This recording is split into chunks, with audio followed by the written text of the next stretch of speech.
잠언 18장 20절, 21절 두 절 말씀을 우리 다 한 목소리로 함께 읽겠습니다.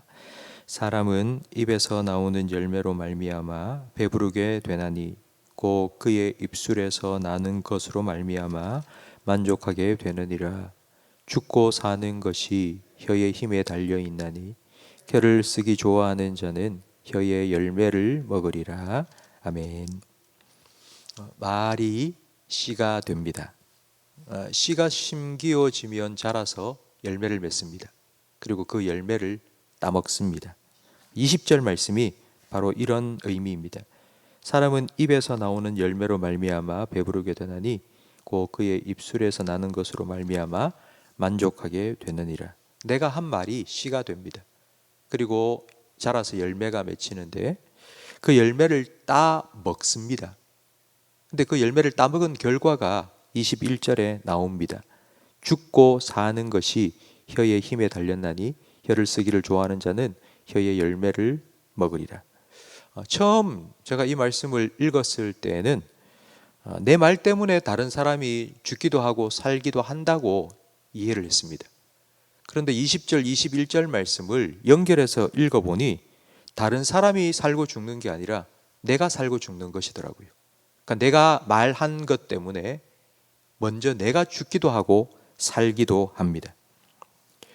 그 이유는 사람은 입으로 말하지만 말이 만들어지는 것은 입이 아니라 마음, 생각이기 때문입니다.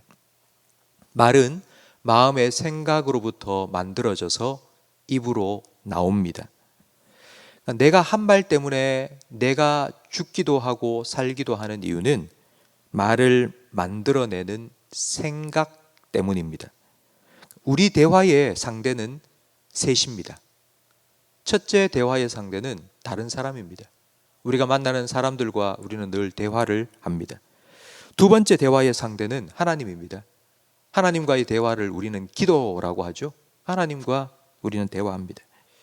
그런데 다른 사람과 대화를 하고 하나님과 기도할 때에 그 모든 말들은 다 생각에서부터 나옵니다.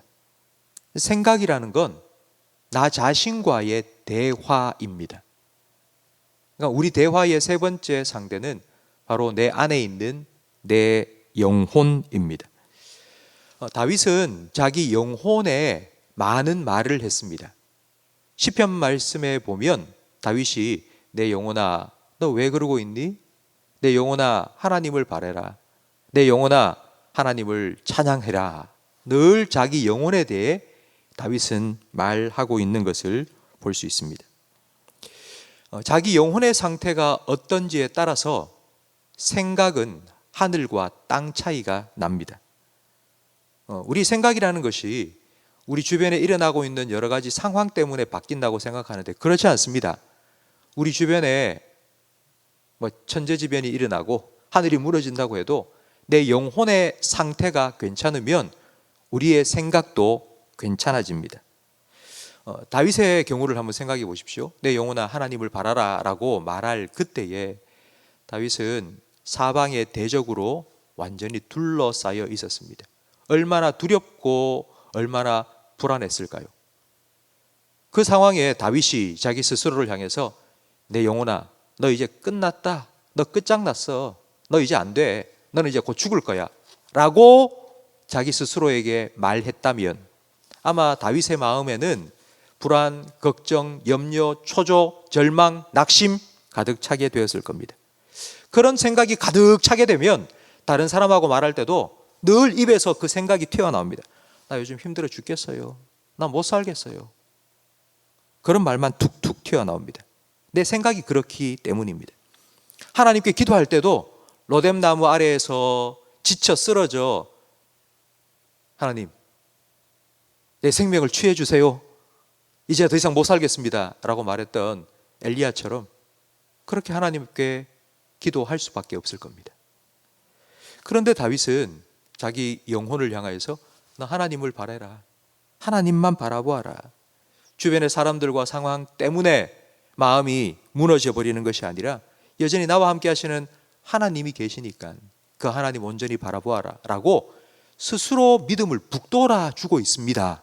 자기 스스로를. 그리고 하나님을 찬양해라. 한숨 쉬지 말고, 안 된다고 말하지 말고 하나님을 높이고 찬양하라고 자기 스스로를 격려해 주고 있습니다. 성도 여러분, 어떻게 하면 내 생각의 파트너, 내 안에서 나와 서로 대화를 계속해서 하루 종일 나누고 있는 내 생각의 파트너인 내 영혼이 이렇게 변화될 수 있을까요? 에스겔 11장 19절 말씀에 하나님께서는 우리에게 이렇게 약속해 주셨습니다. 내가 그들에게 한 마음을 주고 그 속에 새 영을 주며 그 몸에서 돌 같은 마음을 제거하고 살처럼 부드러운 마음을 주어 그들은 내 백성이 되고 나는 그들의 하나님이 되리라. 하나님께서 약속해 주셨습니다. 내가 새 마음을 주고 새 영을 주겠다고. 하나님께서는 그 약속을 지키셨습니다. 하나님이 주신 새 마음과 새 영이 바로 성령님이십니다. 성령님께서 우리 마음에 거하여 계시는 이유가 무엇일까요? 왜 하나님께서는 성령을, 새 마음을, 새 영을 우리에게 주셨을까요? 성령님은 하나님의 영입니다. 그러니까 하나님의 영은 하나님의 마음의 생각을 다 아시는 분입니다. 내가 내 영혼과 대화를 나누고 내 생각을 가장 잘 알듯이 하나님의 영은 하나님 안에서 하나님의 생각을 다 아시는 하나님의 영입니다.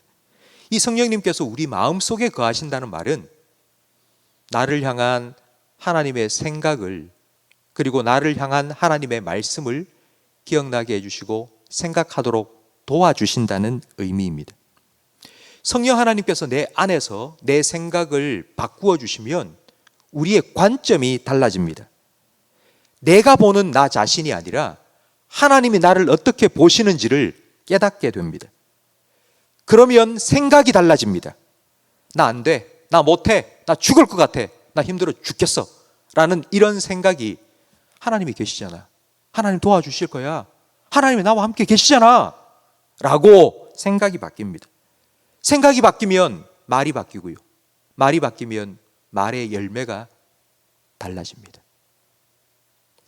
성도 여러분, 우리는 예수 그리스도를 믿음으로 성령을 선물로 받았습니다. 내 안에 성령님께서 계십니다. 여러분 안에 성령께서 지금 계시고요. 그렇다면 성령님하고 얘기를 좀 많이 하세요. 내 생각을 바꾸기를 원하시는, 하나님께서 나를 어떻게 보시고 하나님이 나를 어떻게 생각하시는지 그 하나님의 마음을 여러분 성령님을 통해서 좀 들으시고요, 하나님께서 뭐라고 내게 말씀하시는지를 성령님께서 가르쳐 주시면 좀 들어보세요. 그리고 생각을 바꾸세요. 하나님께서 성령을 통하여서 오늘 하루 여러분의 생각을 바꾸실 겁니다. 여러분의 생각이 바뀌면 말이 달라질 거고요. 그래서 여러분의 말을 통하여서 생명 열매, 믿음 열매, 소망 열매, 사랑 열매가 여러분의 삶에 맺혀지게 하실 겁니다. 그 하나님을 기대하고 그 성령님을 기대하며 오늘 하루 살아가시기를 바랍니다. 기도하겠습니다. 성령 하나님, 오늘 새벽에 기도하는 우리 성도들의 마음에 좌정하시고 우리들의 마음을 온전히 다스려 주시옵소서. 성령님, 우리의 시각을 변화시켜 주시옵소서. 영적인 눈을 밝혀 주시옵소서. 내 주변에 일어나고 있는 변화무쌍한 상황 때문에 두려워하고 흔들리는 것이 아니라 여전히 나와 함께 하시는 변함 없으신, 회전하는 그림자조차 없으신 하나님을 바라볼 수 있도록 영적인 눈을 밝혀 주시옵소서. 우리의 생각도 변화시켜 주시옵소서. 내가 생각하는 나 자신이 아니라 하나님께서 나를 어떻게 생각하시는지를 깨닫게 하시고 우리의 마음의 생각을 주님 변화시켜 주시옵소서. 그렇게 변화되어진 우리의 생각을 통하여서 말이 흘러나올 때에 그 말을 통하여 오늘 우리에게 약속하여 주신 것처럼 생명 열매, 믿음 열매가 많이 맺혀지게 해 주시옵소서. 내 믿은 대로 될지어다 하시고 믿음대로 이루어 주신 것처럼 성령 하나님께서 우리에게 주신 그 생각대로 말하게 하시고 그 말의 아름다운 열매를 오늘도 풍성히 누리며 살아가게 해 주시옵소서. 이렇게 우리의 생각을 변화시키시고 우리의 삶을 변화시키실 하나님을 온전히 기대하오며 예수님 이름으로 기도합니다. 아멘.